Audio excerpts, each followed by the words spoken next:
Anda fikir anda hanya menonton filem blockbuster untuk hiburan? Sebenarnya tidak. Terdapat rekod bertulis setebal 60,000 muka surat yang membuktikan filem kegemaran anda bukanlah seni. Ia adalah operasi psikologi yang direstui negara.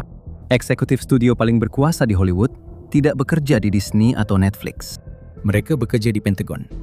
Hollywood telah menjual anda satu pembohongan dan menyembunyikannya dalam kredit. Nombor 12. Penyoal siasat berperi kemanusiaan. Meet the Parents. Anda mungkin fikir bahawa satu-satunya kaitan CIA dengan Hollywood adalah dalam filem perisik seperti franchise Mission Impossible dan Jason Bourne. Tetapi anda silap. Malah filem komedi romantik tahun 2000-an seperti filem Ben Stiller dan Robert De Niro, Meet the Parents, juga mempunyai cap jari CIA padanya.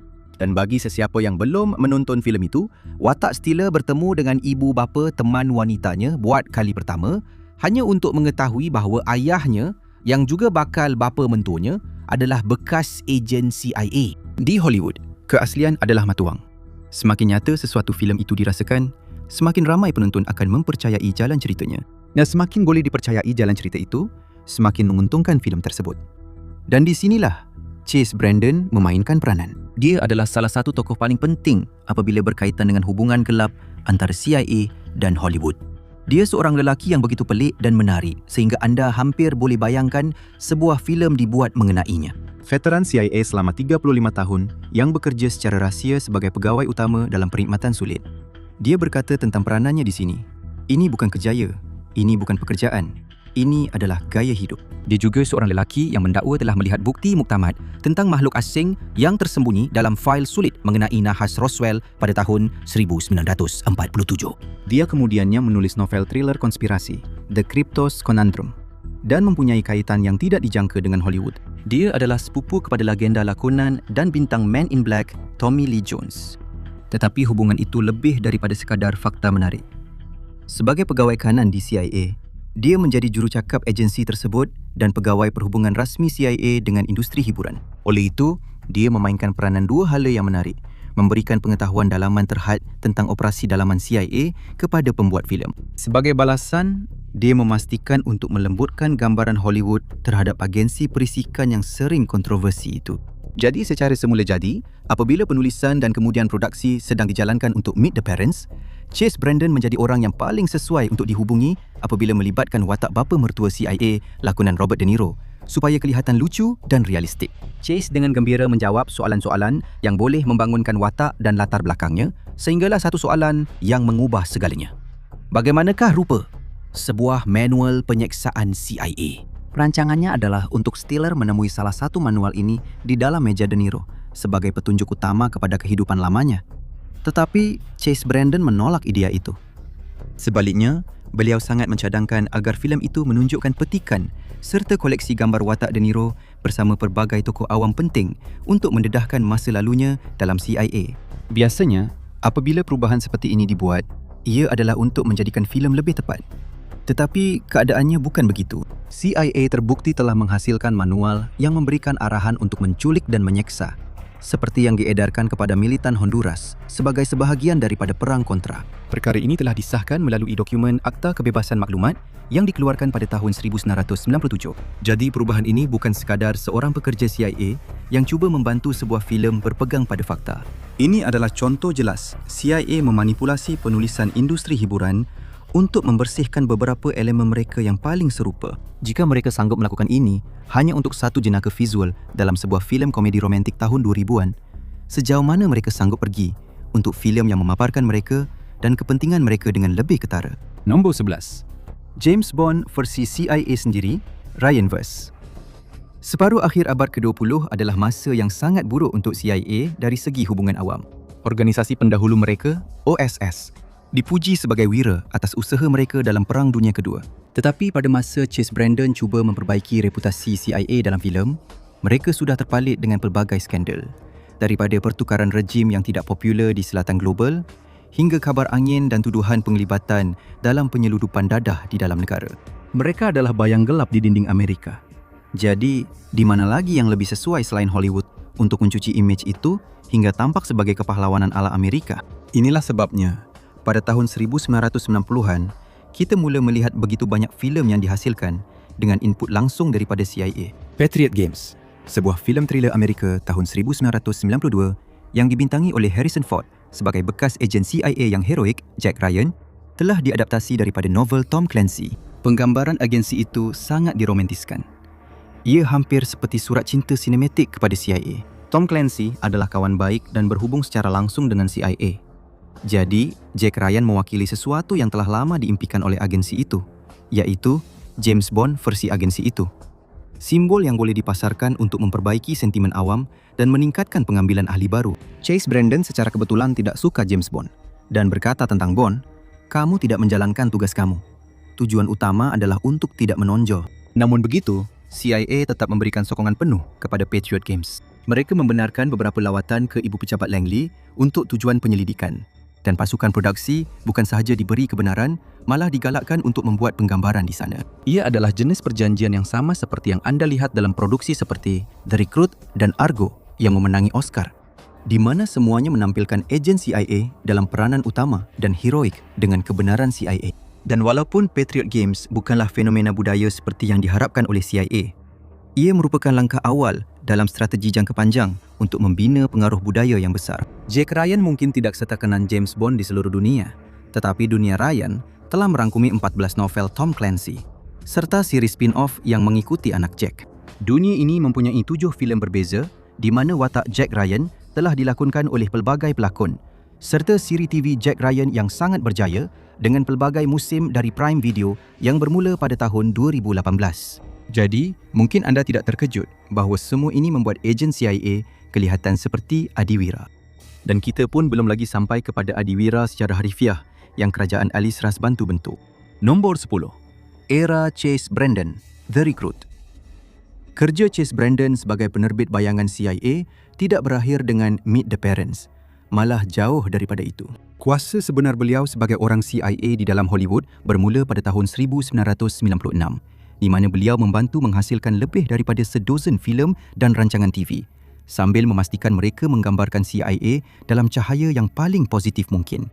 Kepada penulis skrip, biasa yang hidup cukup-cukup makan, dia mungkin kelihatan seperti koresponden impian. Dia mendakwa mempunyai banyak pengalaman menjalankan tugasan luar negara yang melibatkan keganasan antarabangsa, operasi anti-pemberontakan, penyeludupan dadah global dan penyeludupan senjata.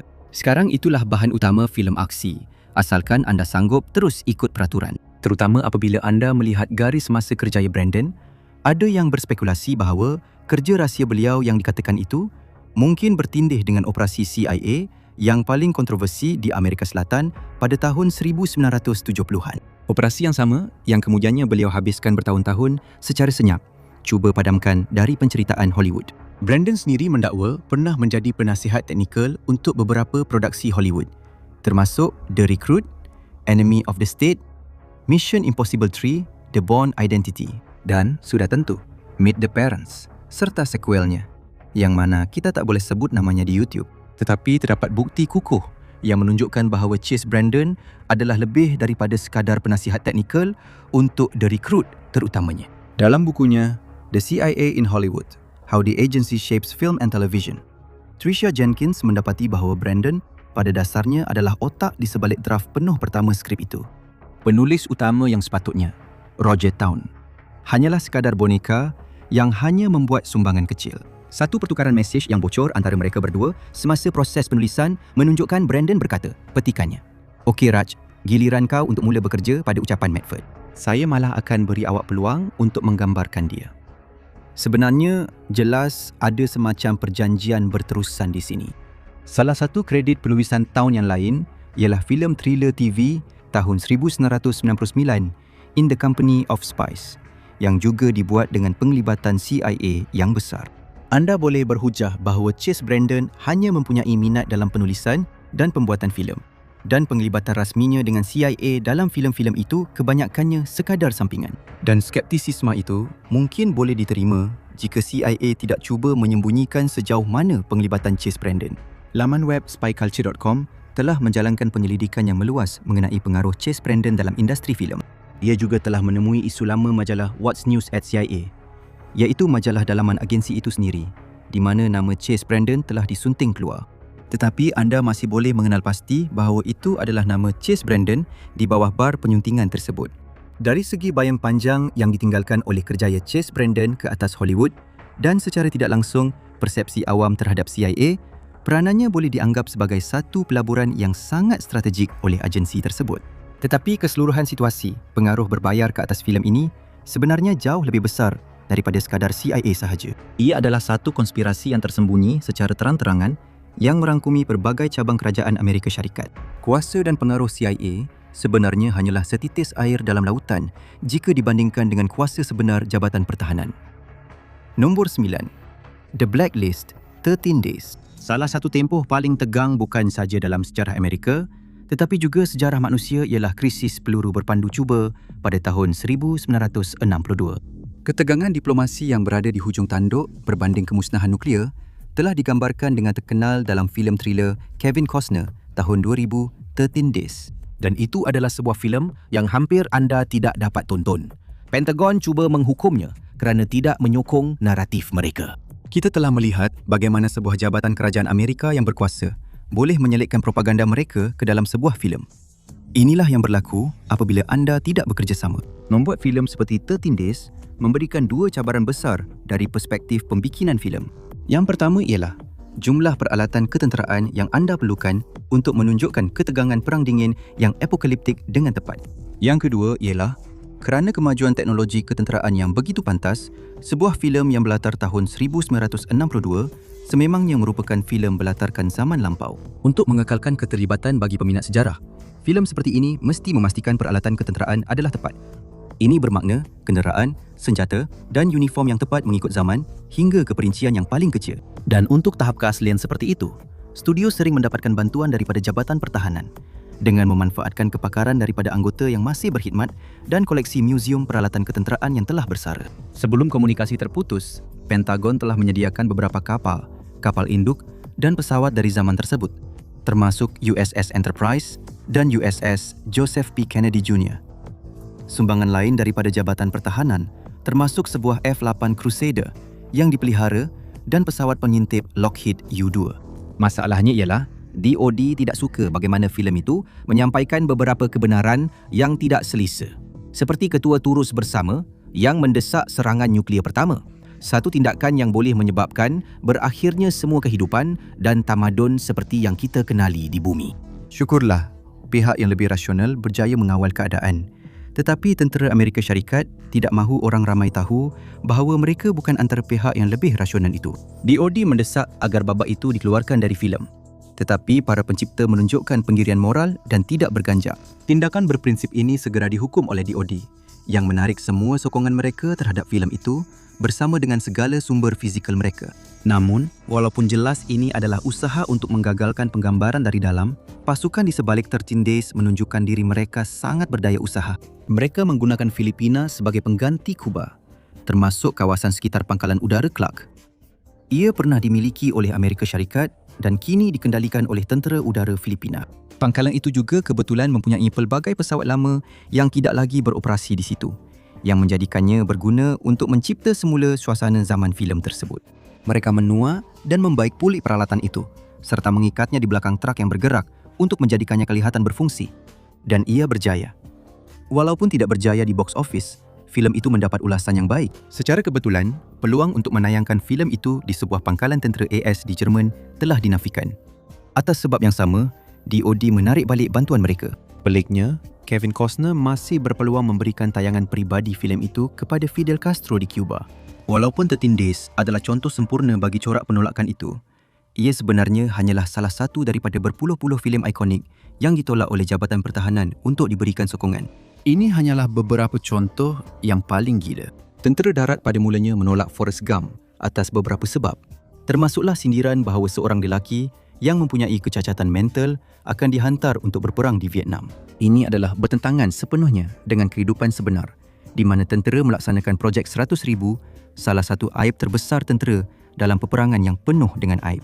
Mereka mengambil orang yang kurang upaya mental dan kemudian meletakkan mereka ke dalam unit yang pada dasarnya melayan mereka sebagai umpan meriam. Masih berkaitan dengan Vietnam, mereka juga menolak peluang untuk terlibat dalam filem Platoon oleh Oliver Stone kerana memaparkan jenayah perang Amerika Syarikat dan insiden fragging, iaitu tembakan sesama sendiri oleh tentera Amerika Syarikat yang telah terbukti berlaku. Filem An Officer and a Gentleman telah ditolak oleh tentera laut Amerika Syarikat kerana membuat mereka kelihatan buruk. Penggambaran filem itu menimbulkan begitu banyak kebimbangan sehingga apabila filem tersebut menerima bantuan daripada tentera laut Kanada, pegawai tentera laut Amerika Syarikat dilaporkan membuat panggilan untuk menggalakkan mereka menarik diri juga. Pihak tentera meninggalkan filem Die Hard 2 kerana latar belakang penjahatnya yang mirip Noriega mengingatkan mereka terlalu banyak tentang skandal Iran-Contra. Kedua-dua filem Independence Day dan Mars Attacks kehilangan sokongan kerana tidak memaparkan tentera Amerika Syarikat sebagai cukup kuat menentang penceroboh asing yang berteknologi tinggi. Dan mereka juga menolak untuk menyokong filem Commando, filem aksi Arnold Schwarzenegger, salah satu filem paling keterlaluan dalam genre tersebut. Kebimbangan mereka ialah latar belakang watak Arnold Schwarzenegger, John Matrix, bekas anggota pasukan khas Amerika Syarikat, terlalu banyak ruang untuk tafsiran tentang apa yang mungkin telah dilakukan oleh unitnya sebelum peristiwa dalam filem itu.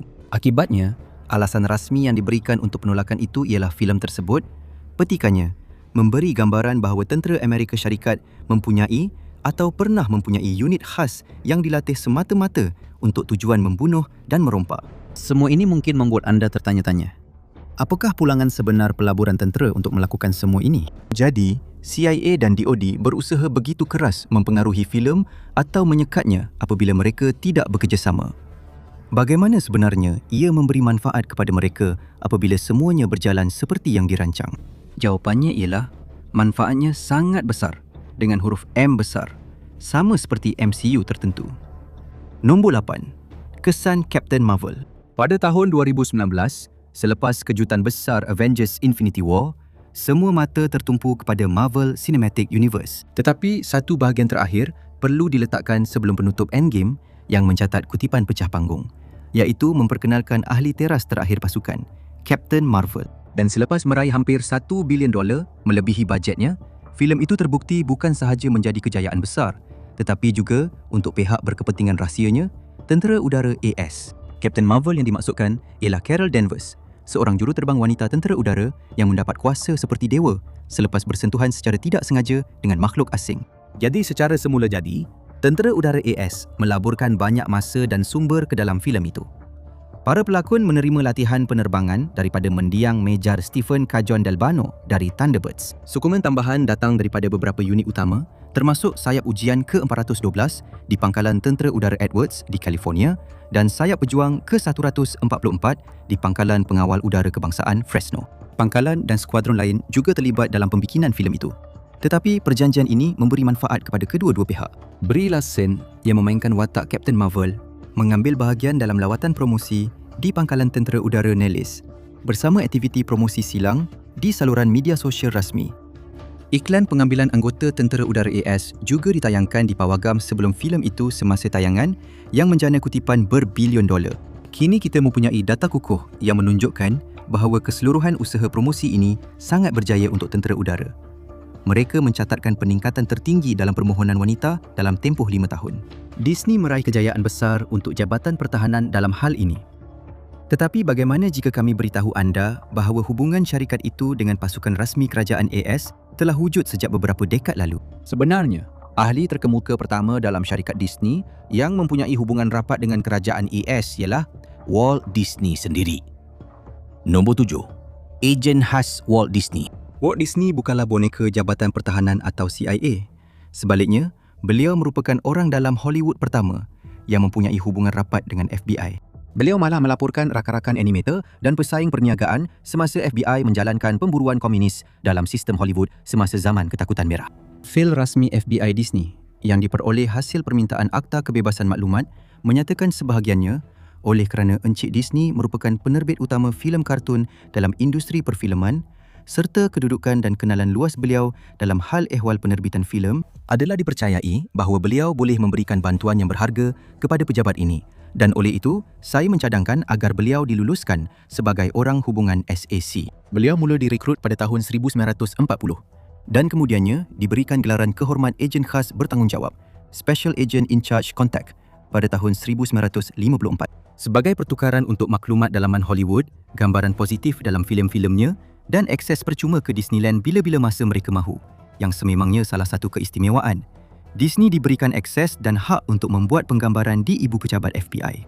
Hubungan itu sebenarnya tidak mengejutkan, memandangkan Disney pernah menghantar sejenis surat peminat kepada biro tersebut sejak tahun 1936 lagi.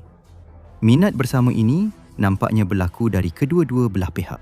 Terdapat satu gambar yang sangat menyeramkan mengenai pengarah FBI J. Edgar Hoover di sebuah parti malam tahun baru pada tahun 1937, di mana beliau memakai topeng kelab Mickey Mouse yang diperbuat daripada cardboard. Dan jika itu kedengaran keterlaluan, ia menjadi lebih serius lagi 4 tahun kemudian semasa mogok animator pada tahun 1941. Selepas Disney memecat kaki tangan yang terlibat dalam usaha kesatuan sekerja, pengarah FBI J. Edgar Hoover didakwa memberikan sokongan yang menurut pengkritik telah membantu memberi tekanan dan menakut-nakutkan pergerakan tersebut. Matlamatnya adalah untuk memusnahkan pergerakan itu supaya Disney boleh mendapatkan pekerjanya kembali bekerja. Sudah tentu, agensi kerajaan sangat teliti tentang bagaimana mereka mahu digambarkan dalam media, dan bahkan Disney pun pernah tersilap. FBI tidak berpuas hati dengan gambaran mereka yang lebih lucu dalam Moon Pilot dan That Darn Cat, dua produksi Disney. Dan selepas itu mereka mengawal Disney dengan lebih ketat. Namun begitu, beliau tetap patuh sehingga ke akhir hayatnya pada tahun 1966. Jika inilah tahap pengaruh kerajaan semasa zaman kegemilangan animasi, ia menimbulkan persoalan yang lebih besar tentang sejauh mana kawalan kreatif yang wujud dalam era realisma pasca 11 September yang lebih suram hari ini. Dan tiada tempat di mana perdebatan itu lebih hangat selain dalam filem-filem yang berkaitan dengan kematian Osama bin Laden. Salah satu peristiwa dunia sebenar yang paling berimpak pernah didramakan dalam sinema moden. Nombor 6. Rasuah. Zero Dark Thirty. Filem thriller politik tahun 2012, Zero Dark Thirty adalah sebuah filem yang kontroversi sekurang-kurangnya. Filem pecah panggung mengenai pemburuan Bin Laden itu dikritik kerana menggunakan audio sebenar daripada mangsa yang terbunuh dalam serangan 11 September. Naratifnya dikatakan menyokong penyeksaan sebagai teknik untuk mendapatkan maklumat daripada tahanan. Tetapi yang paling utama, terdapat urusan gelap yang mencurigakan dan mungkin juga menyalahi undang-undang dengan pegawai CIA untuk mendapatkan maklumat dalaman. Penulis Mark Boal dan pengarah Catherine Bigelow benar-benar menjamu ejen-ejen yang mereka mahu dapatkan maklumat daripadanya. Mereka memujuk ejen-ejen tersebut untuk mendapatkan maklumat dalaman dengan hidangan mewah dan minuman keras yang mahal supaya mereka berasa selesa berkongsi semua butiran menarik. Anda mungkin fikir hasil daripada ini akan menjadi pendedahan penuh yang CIA tidak mahu orang ramai lihat. Namun, itu sama sekali tidak berlaku. Saman di bawah Akta Kebebasan Maklumat mendedahkan bahawa CIA dan Jabatan Kehakiman telah menyemak sama ada pembuat filem itu mungkin telah melampaui batas undang-undang atau etika dalam hubungan mereka dengan pegawai persekutuan. Siasatan dalaman dilaporkan telah dibuka. Akhirnya, tiada sebarang pertuduhan dikenakan terhadap pasukan Zero Dark Thirty kerana filem itu melakukan tepat apa yang mereka mahukan. Ingat, salah satu kritikan utama lain terhadap filem itu ialah hakikat bahawa ia menghalalkan teknik penyeksaan dalam pemburuan Osama bin Laden. Jadi, siapa yang anda fikir menggunakan teknik-teknik itu? Betul, CIA. Selepas butiran mengerikan tentang teknik soal siasat di pertingkat itu bocor kepada orang ramai, mereka sangat ingin menjaga reputasi. Dan jika anda mahu melakukannya, adalah jauh lebih baik melakukannya melalui filem blockbuster Hollywood daripada sidang akhbar yang mungkin tidak akan ditonton oleh rakyat Amerika biasa. CIA masih mengeluarkan kenyataan selepas kejadian itu, memberikan teguran wajib terhadap keseluruhan perkara tersebut dengan berkata, selepas filem Zero Dark Thirty, CIA telah sepenuhnya mengubah prosedur mereka untuk berinteraksi dengan industri hiburan. Agensi itu telah mewujudkan sistem penyimpanan rekod berpusat untuk permintaan daripada industri hiburan dan pada tahun 2012 mengeluarkan panduan pengurusan baharu yang komprehensif mengenai hubungan serta sokongan kepada industri hiburan. Tetapi jika anda fikir pemisah yang benar-benar berkesan antara CIA dan industri hiburan benar-benar sedang dibina, maka anda sebenarnya tidak memberi perhatian. Tetapi apa yang berlaku apabila salah satu agensi itu memutuskan langkah terbaik mereka adalah menghentikan semuanya? Rupanya mereka juga boleh lakukan begitu. Nombor 5. Projek Hantu, Langkah Balas.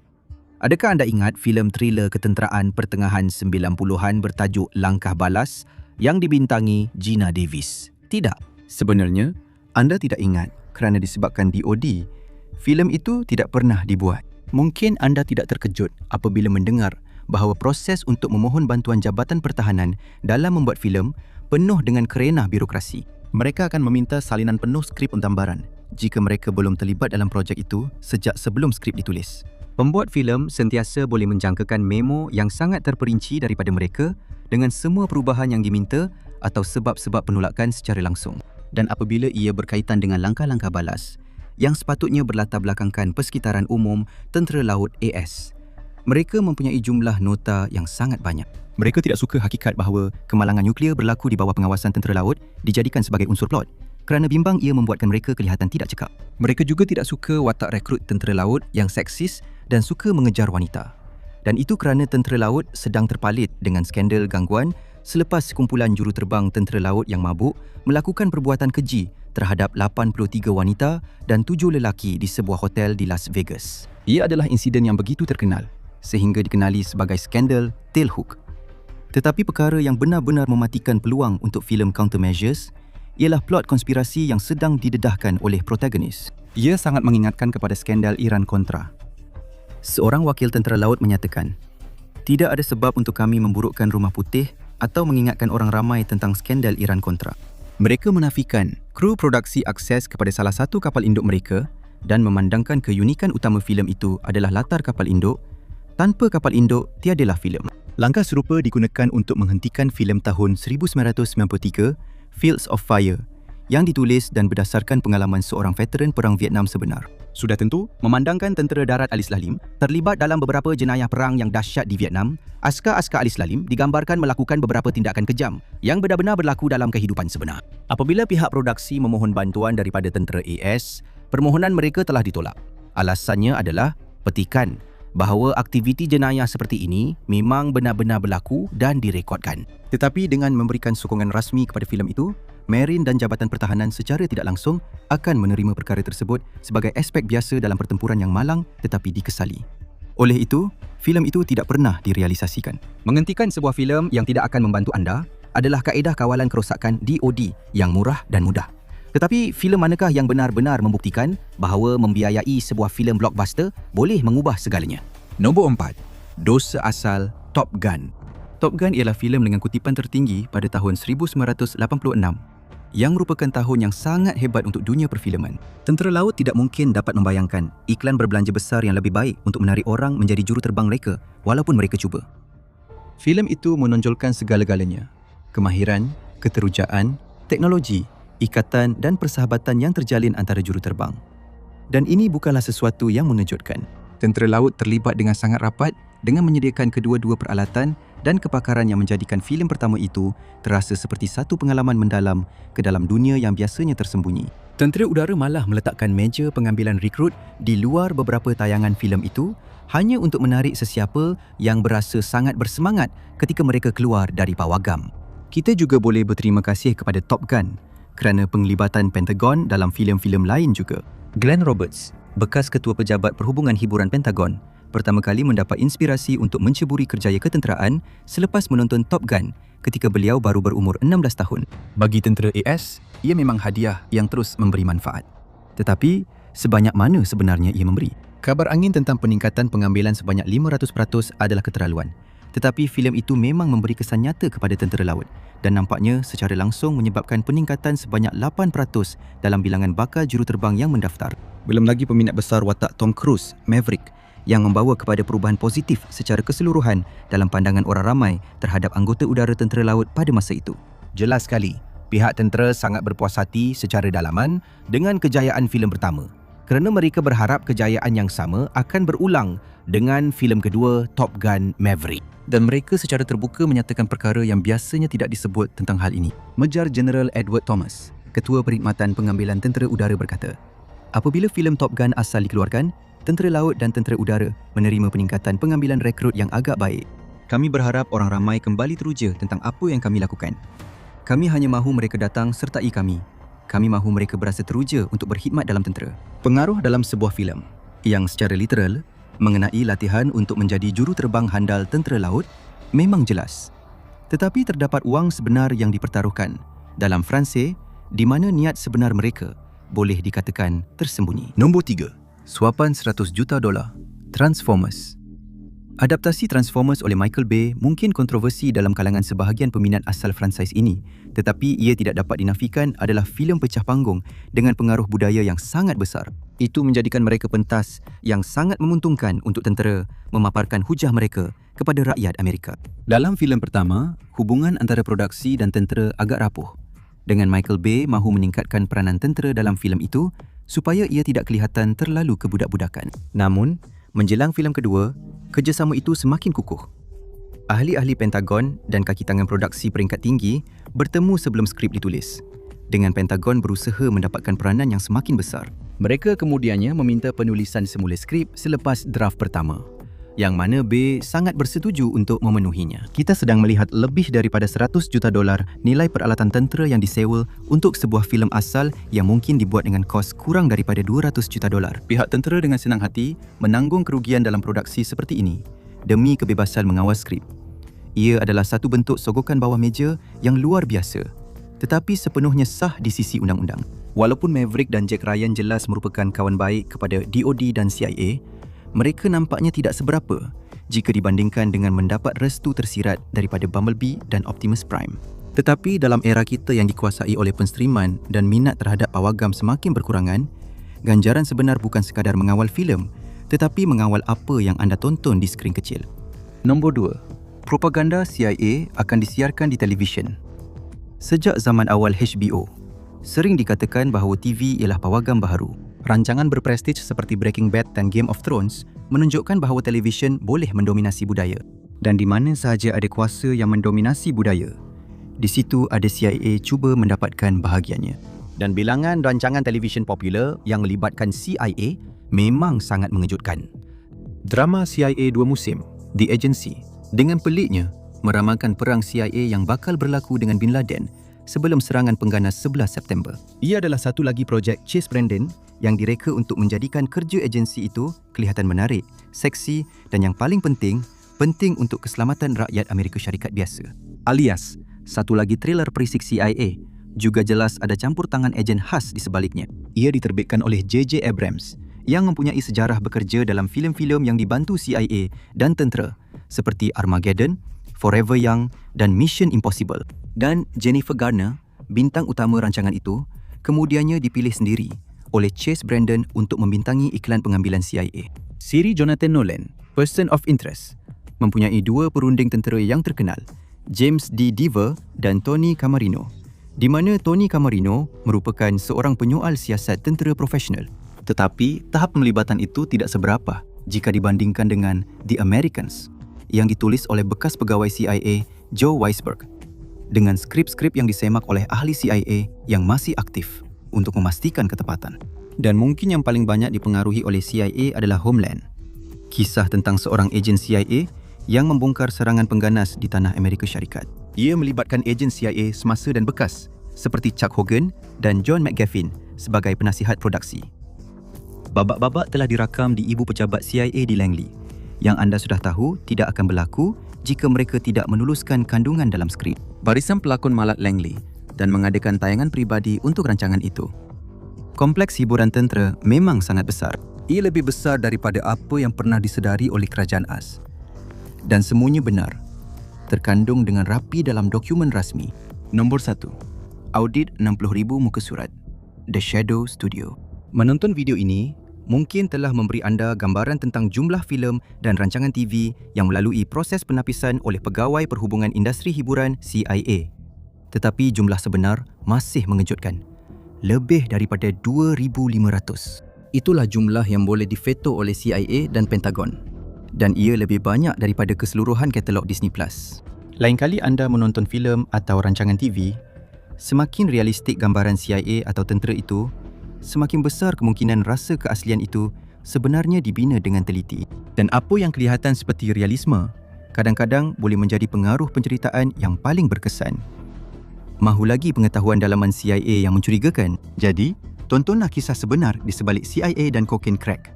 Atau tonton ini sebagai gantinya.